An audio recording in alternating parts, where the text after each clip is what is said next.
बिस्मिल्लाहिर्रहमानिर्रहीम। अस्सलाम वालेकुम। लास्ट लेक्चर में हमने कंप्यूटर ऑर्गेनाइजेशन और आर्किटेक्चर को हमने डिफ़ाइन किया था, इनके अंदर डिफरेंसेस देखे थे और इनसे रिलेटेड कुछ कॉन्सेप्ट्स को हमने डिस्कस किया था। आज हम कुछ ब्रीफ इलेक्ट्रॉनिक कंप्यूटर हिस्ट्री को डिस्कस करेंगे और कैसे उनके अंदर डेवलपमेंट हुई, ये कुछ चीज़ें हम डिस्कस करेंगे। सबसे पहले जो हमारा पहला इलेक्ट्रॉनिक कंप्यूटर था उसको हमने नाम दिया है ENIAC और इसकी फुल फॉर्म बनती है electronic numerical integrator and computer. और ये जो फुल फॉर्म है ये इम्पोर्टेंट है MCQ टाइप के लिए। और इस पे जिन साइंटिस्ट ने काम किया था उनमें नाम आता है एक्बर्ट और मॉशले का। यूनिवर्सिटी ऑफ पेंसिल्वेनिया के अंदर ये प्रोजेक्ट कंप्लीट हुआ था। और इसके साथ ही ये जो प्रोजेक्ट था इसका जो बेसिक पर्पस था, it was to find the trajectory tables for the weapons. जो वर्ल्ड वार 2 थी उसके अंदर कुछ मिज़ाइल्स के ट्रेजेक्ट्री टेबल्स को ड्रा करने का, उनको फाइंड करने का जो टास्क था वो इस ENIAC कंप्यूटर्स के ज़िम्मे होना था। लेकिन it was starting in 1943 and finished in 1946 after the world war 2। मतलब कि वर्ल्ड वार ख़त्म हो चुकी थी इसके बनने से पहले, तो इस वजह से ये वर्ल्ड वार 2 के अंदर तो इम्प्लीमेंट नहीं हो सका था, अप्लाई नहीं हो सका था। लेकिन उसके बाद कुछ एप्लीकेशंस के अंदर इसको इस्तेमाल किया जाता रहा अनटिल 1955। इसके बाद नेक्स्ट आ जाता है हमारे पास ENIAC के अंदर इसकी जो स्पेसिफिकेशंस क्या थी, इसके जो इम्पोर्टेंट पॉइंट्स क्या थे। फर्स्ट वन तो ये था कि ये डेसिमल नंबर सिस्टम पे वर्क करता था, ये बाइनरी नंबर सिस्टम पे वर्क नहीं करता था। ये आगे जाके हम देखते हैं कि कहाँ पे जो कंप्यूटर्स थे वो बाइनरी पे वर्क करना शुरू हुए थे। इसके बाद इसके अंदर 20 एक्यूमुलेटर्स थे और एक एक्यूमुलेटर के अंदर 10 डिजिट्स की कैलकुलेशन हो सकती थी। Programmed manually by switches, 18,000 vacuum tubes, 30 tons इसका वेट था, 15,000 स्क्वायर फीट इसका एरिया था और इसकी जो पावर कंजम्पशन थी वो 140 किलोवाट थी। और इसके अलावा ये जो ऑपरेशंस परफॉर्म कर सकता था वो 5,000 एडिशंस पर सेकंड इसकी जो क्लॉक फ्रीक्वेंसी थी। इसके बाद ये जो ENIAC था, इसके बाद एक जॉन वॉन न्यूमैन एक नए साइंटिस्ट थे, उन्होंने एक स्टोर्ड प्रोग्राम का कॉन्सेप्ट दिया जिसके अंदर ये बताया गया कि कंप्यूटर के अंदर, क्योंकि ये जो ENIAC हमने पढ़ा लास्ट स्टेप के अंदर, इसके अंदर मैनुअली इसके अंदर इंस्ट्रक्शंस ऐड की जाती थी। लेकिन उसके बाद एक कॉन्सेप्ट आया स्टोर्ड प्रोग्राम कॉन्सेप्ट। इसमें क्या था कि कंप्यूटर के अंदर ही इंस्ट्रक्शंस को सेव कर दिया जाए, कंप्यूटर खुद से ही वहाँ से इंस्ट्रक्शंस फैच करे और उस पर प्रोसेसिंग करे, उस पर जो भी टास्क हैं वो उनको परफॉर्म करे। तो इसको हमने नाम दिया स्टोर्ड प्रोग्राम कॉन्सेप्ट का। अब इसके अंदर इसके की पॉइंट्स क्या थे? Main memory storing programs and data, ALU operating on binary data. अब यहाँ पे जो इसके ऑपरेशन था वो सारा बाइनरी डिजिट्स पे होने लग गया था, बाइनरी नंबर सिस्टम इस पर इम्प्लीमेंट होने लग गया था। इसके बाद आ जाता है control unit interpreting instructions from memory and executing. मतलब एक कंट्रोल यूनिट एक कंप्यूटर के अंदर पार्ट था जो कि इंस्ट्रक्शंस को मेमोरी से रीड करता था और उनको फिर एग्जीक्यूट करता था। Input and output equipment operated by the control unit he input और आउटपुट इक्विपमेंट्स को ऑपरेट करता था। और ये जो स्टोर्ड प्रोग्राम कॉन्सेप्ट के कंप्यूटर्स तैयार हुए थे ये इंस्टीट्यूट ऑफ एडवांस्ड स्टडीज़ के अंदर तैयार हुए थे और ये कंप्लीट हुआ था 1952 में। और ये जो इंस्टीट्यूट ऑफ एडवांस्ड स्टडीज़ है, इसके जो हम इससे रिलेटेड जितने भी रिसर्च से कंप्यूटर से रिलेटेड उसको हम नाम दे देते हैं IAS का, और आगे यही टर्म हम यूज़ करते हैं। अब यहाँ पे एक जॉन वॉन न्यूमैन का जो एक मशीन थी, जो स्टोर्ड प्रोग्राम कॉन्सेप्ट था, वो कैसा, उसका एक ब्लॉक डायग्राम कैसी बनती थी वो हम यहाँ पे देख सकते हैं। जैसे यहाँ पे ये मेन मेमोरी है और मेन मेमोरी इंटरेक्ट करती थी अरिथमेटिक लॉजिक यूनिट के साथ, और मेन मेमोरी इंटरेक्ट करती थी प्रोग्राम कंट्रोल यूनिट के साथ जो कि कंट्रोल सिग्नल्स भी जनरेट करता है। और दूसरी तरफ से अगर IO डिवाइसेस को हम देखें तो वो अरिथमेटिक लॉजिक यूनिट को डायरेक्ट इंटरेक्ट करती थी। अब आगे हम देखते हैं कि इनके अंदर कौन कौन सी ऐसी सर्किटरी थी जिनके अंदर स्टेप वाइज डाटा ट्रांसफ़र होता था। जैसे हमने यहाँ पे कहा कि अरिथमेटिक लॉजिक यूनिट जो है वो सिर्फ arithmetic and logic operations perform करने के लिए होता है। इसी तरह जो कंट्रोल यूनिट है वो जस्ट कंट्रोल सिग्नल्स प्रोड्यूस करता है। तो आगे जाके हम देखते हैं कि कैसे ये डिफरेंट मेमोरी यूनिट्स जो हैं ये आपस में इंटरेक्ट कैसे करते थे। सबसे पहले तो IAS की जो डिटेल्स थी उनके अंदर हम क्या चीज़ डिस्कस करते हैं। 1000 स्टोरेज लोकेशंस इन्होंने प्रोवाइड की अपने एक कंप्यूटर के अंदर। Each word consist of 40 bits. Binary number में ये जो पूरा एक कंप्यूटर डिज़ाइन हुआ था, इसका आर्किटेक्चर बाइनरी नंबर सिस्टम पे बेस कर रहा था। 20 बिट्स की दो इंस्ट्रक्शन पर एट अ टाइम जो है वो एग्जीक्यूट होती थी।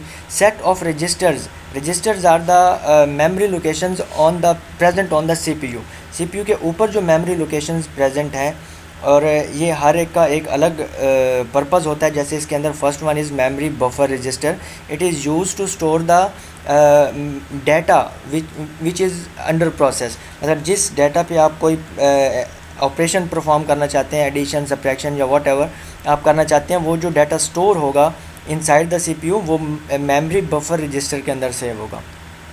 इसके साथ आ जाता है मेमोरी एड्रेस रजिस्टर।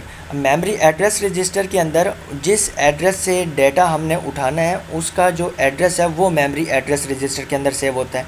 इसके बाद आ जाता है इंस्ट्रक्शन रजिस्टर। इंस्ट्रक्शन रजिस्टर के अंदर जो करंटली एग्जीक्यूटिंग इंस्ट्रक्शन होती है वो सारी की सारी इंस्ट्रक्शन रजिस्टर के अंदर सेव होती है। इंस्ट्रक्शन बफर रजिस्टर, अब इंस्ट्रक्शन बफर रजिस्टर के अंदर जो एक कुछ अपकमिंग इंस्ट्रक्शंस जो कि आगे एग्जीक्यूट होना होती हैं, वो जो एक सेट ऑफ इंस्ट्रक्शंस होती हैं वो सेव होती हैं इंस्ट्रक्शन बफर रजिस्टर के अंदर। इसके बाद आता है प्रोग्राम काउंटर। ये एसोसिएट करता है मेमोरी के साथ, जो कि हमने अपकमिंग डेटा उठाना होता है तो मेमोरी का जो एड्रेस होता है ये उसको जनरेट करता है कि कहाँ से डाटा उठाना है फॉर फर्दर प्रोसेसिंग।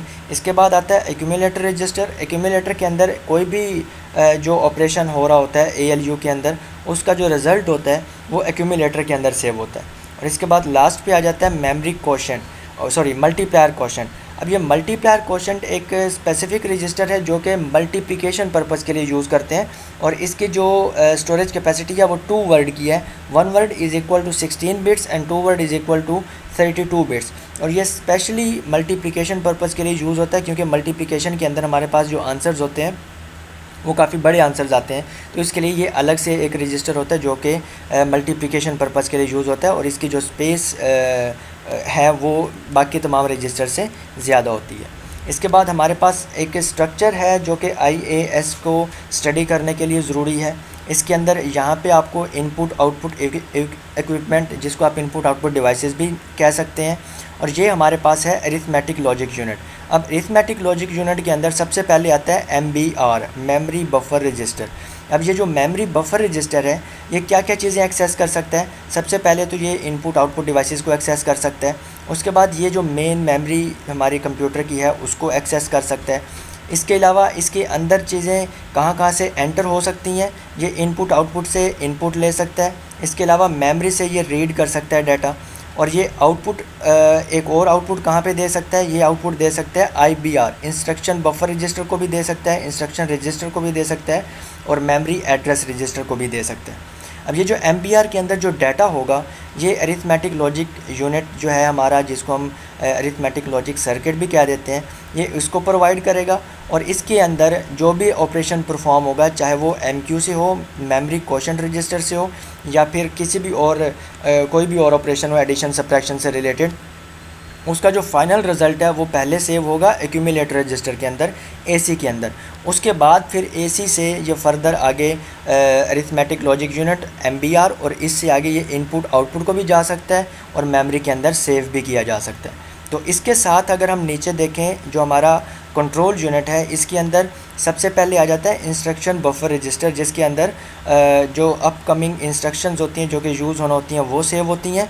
और इसके बाद आ जाता है IR, इंस्ट्रक्शन रजिस्टर, और इंस्ट्रक्शन रजिस्टर के अंदर जो करंटली इंस्ट्रक्शन होती है इन एग्जीक्यूशन वो सेव होती है। और ये फिर आगे कनेक्ट करता है कंट्रोल सर्किट्स के साथ, जो कि कंट्रोल सिग्नल्स जनरेट करते हैं और बाकी तमाम हार्डवेयर को उसके अकॉर्डिंग कोऑर्डिनेट करते हैं। अब यहाँ पे अगेन ये मेमोरी एड्रेस रजिस्टर है, ये भी इनडायरेक्टली कंट्रोल सर्किट ही जनरेट करता है। प्रोग्राम काउंटर ये भी मेमोरी एड्रेस रजिस्टर के अंदर इसको इंक्रीमेंट करता जाता है, ताकि जो भी डाटा हमें चाहिए उसके अकॉर्डिंग ये उससे नेक्स्ट मेमोरी लोकेशन, फिर उससे नेक्स्ट मेमोरी लोकेशन, इस तरीके से इसको पूरे को ट्रेवर्स कर सके। तो ये हमारे पास एक बेसिक सा जो IAS स्ट्रक्चर है, जो कि हम स्टोर्ड प्रोग्राम कॉन्सेप्ट के अंदर हमें इन चीज़ों का पता होना चाहिए। इसके बाद हम कुछ चीज़ें देखते हैं कि कमर्शियली कंप्यूटर्स जो हैं वो कब कमर्शियल यूज़ के लिए मतलब मार्केट में आए थे। सबसे पहले तो 1947 के अंदर एक्बर्ट मॉशले कंप्यूटर कॉरपोरेशन जो थी, इन्होंने काम शुरू किया था कमर्शियल कंप्यूटर्स के ऊपर। अब कमर्शियल कंप्यूटर्स के अंदर जो पहला नाम आता है वो आता है यूनिवैक 1, यूनिवर्सल ऑटोमेटिक कंप्यूटर, और ये इसका फर्स्ट वर्जन था। ये यूज़ हुआ था यूएस ब्यूरो ऑफ सेंसस 1950 के अंदर, और ये जो सेंसस कैलकुलेशंस थी ये इस पर्पज़ के लिए यूज़ किया गया था। इसके बाद it became the part of Sperry Rand corporations. इसके बाद ये कुछ और ऑर्गेनाइजेशंस ने भी इसको अपना हिस्सा बनाया और इसको अपने लिए डिफरेंट कैलकुलेशंस के लिए यूज़ किया। इसके बाद यही जो यूनिवैक 1 था इसका अपडेटेड वर्जन यूनिवैक 2 आया, which was more faster than UNIVAC 1 and it has more memory than UNIVAC 1। इसके बाद IBM के कुछ हम देखते हैं कि IBM का जो फर्स्ट स्टोर्ड प्रोग्राम कंप्यूटर था वो 1953 में आया था, और इस का मॉडल जो था वो 701 इसका मॉडल था, और ये यूज़ हुआ था साइंटिफिक कैलकुलेशंस के अंदर। इसके बाद 1955 के अंदर द 702 आया था जो कि बिज़नेस एप्लीकेशंस के लिए यूज़ हुआ, और ये फिर आगे 700 एंड 7000 सीरीज़ जो है आगे इनकी आर्किटेक्चर की बेस पे डिज़ाइन की गई। अब इन सब चीज़ों के बाद जो एक बहुत बड़ी आप कह लें कि एक बहुत बड़ी इन्वेंशन थी, दैट वाज ट्रांजिस्टर्स। अब ट्रांजिस्टर्स असल में क्या थे, और इन्होंने जैसे हमने सबसे पहले ENIAC पढ़ा उसके अंदर वैक्यूम ट्यूब्स यूज़ हुई थी फॉर स्विचिंग पर्पसेस। तो सबसे पहले जब ट्रांजिस्टर बनाए गए तो its basic purpose was to replace the vacuum tubes.